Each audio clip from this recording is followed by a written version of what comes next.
Hello and welcome to the show. I'm Coy. This is CNN 10, the best 10 minutes in news because of you. It's Wednesday, May 8th. I'm looking forward to using one of your vocab words in today's show. Lots of stellar submissions, so thank you for boosting our vocabulary. First up, we start in Israel, where the country's military, known as the Israel Defense Forces, or IDF, has taken control of the Palestinian side of the Rafah crossing. That's a key point of entry for aid coming into Gaza. It's located on the border with Egypt. The assault began overnight on Tuesday with Israeli airstrikes on Rafah.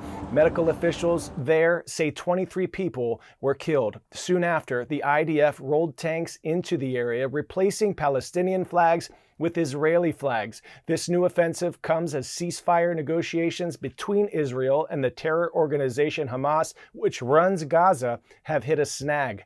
Hamas has agreed to a deal that would require them to release 33 Israeli hostages taken during its October 7th assault on Israel. In exchange, Israel would release hundreds of Palestinian prisoners and pause the war for an indefinite period to allow for the rebuilding of Gaza. So far, Israel has rejected the deal. The UN Secretary General is urging both sides to keep talking. It would be tragic if weeks of intense diplomatic activity for peace in Gaza yield no ceasefire, no release of hostages, and a devastating offensive in Rafah.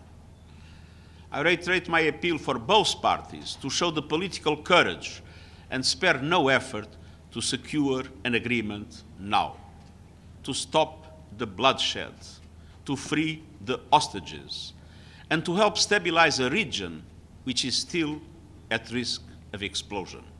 Before moving into Rafah on Tuesday, Israel warned residents to evacuate, but earlier in the war, Israel had told Palestinians in northern Gaza to flee south towards that city. So this new offensive is leaving people who originally fled to Rafah in dire circumstances with few options on where to go.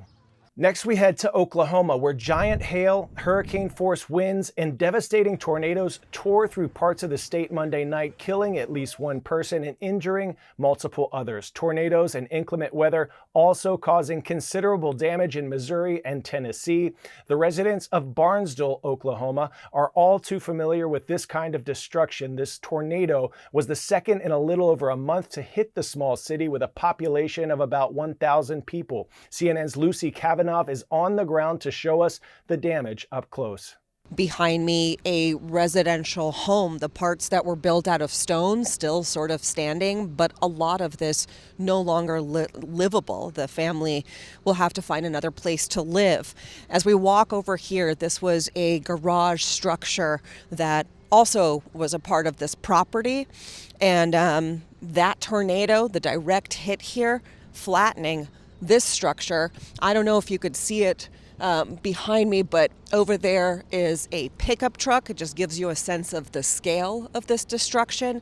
This region is not yet out of the woods. Millions in the Midwest are still at risk of strong tornadoes ripping through the area, and millions more are vulnerable to damaging storms.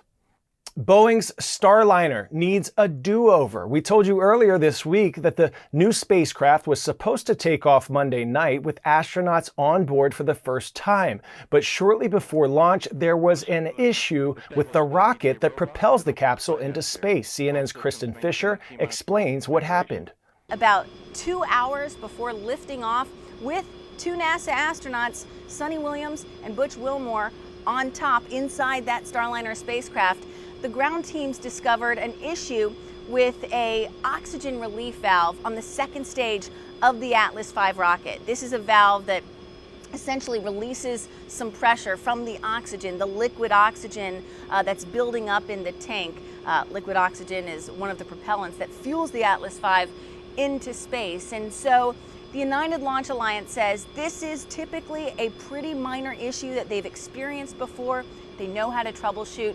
If it had only been a payload on top, a non-human payload like satellites or something like that, they would have gone ahead and launched. They say that those satellites would already be up in space now. But because this was the first time that they actually had people on top, the first crewed test flight of Boeing's Starliner spacecraft, they decided out of an abundance of caution to hold off. NASA and Boeing may try for another launch on Friday. When it does take off, the spacecraft is headed to the International Space Station, where it will spend about a week before coming home. NASA is welcoming a second company with which it can partner on missions to the ISS. SpaceX has already been flying astronauts there since 2020.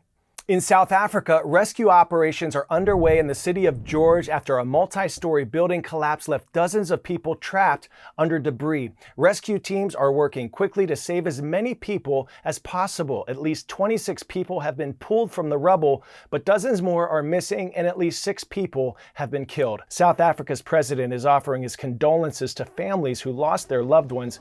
He's also launching an investigation into the cause of the collapse in order to help prevent something like this from happening in the future. 10-second trivia. Which of these countries has the largest population in the world? The United States, India, China, or Nigeria?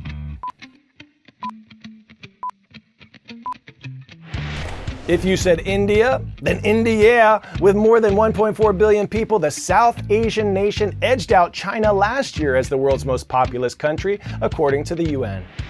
India, the most populous country, has nearly 1 billion people who are eligible to vote. Prime Minister Narendra Modi is seeking a third term in office, but with 1 billion people, it's not easy to keep track of who voted and who hasn't. So India developed a special system. It involves purple ink. CNN's Ivana Skatola has more. This purple mark has become a symbol of Indian elections. It's painted on with something called indelible ink, meaning it can't be removed easily. The Indian Election Commission has used this practice for more than 7 decades to prevent fraud and duplicate votes. When a voter arrives at the booth, the ink is painted onto the left index finger, leaving a stain. Right from the Prime Minister to the most common person, everybody flashes their fingers. From celebrities, from film stars, everybody. That is a mark of democracy. Although it's hard to remove, it does eventually wash off after around 2 weeks, depending on the person's skin. तकरीबन 3 दिन यदि कोई आदमी चाहेगा इसे मिटाना जब भी नहीं मिटेगा. What makes the ink last this long is strictly confidential. It's a secret formula that hasn't changed since 1951. What we do know is that the chemical compound silver nitrate is a key ingredient. When this formula comes in contact with the sunlight, it reacts with the skin and the color emerges. The company Mysore Varnish and Paints has the exclusive rights to make and distribute the liquid to polling booths across the entire country. This year, the company has prepared 2.7 million ink vials, its largest order to date. Each vial contains enough ink to mark 700 voters. Our ink is being used to mark every elector. It is a very proud moment.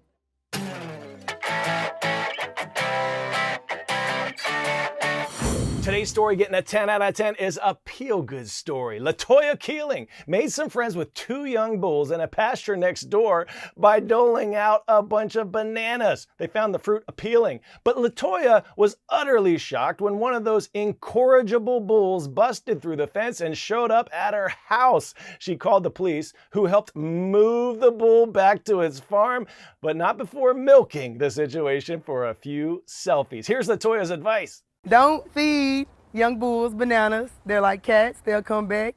Now that's a legendary story. Congrats to Miss Bozik's class at Hardy Prep in Chicago. You are our hashtag Your Word Wednesday winner for incorrigible, an adjective meaning incapable of being corrected, amended, or reformed. Well done. Our shout out today goes to Mr. Godoy's class from Shoe Meadow Middle School in Newark, Delaware. We see you and go Tigers.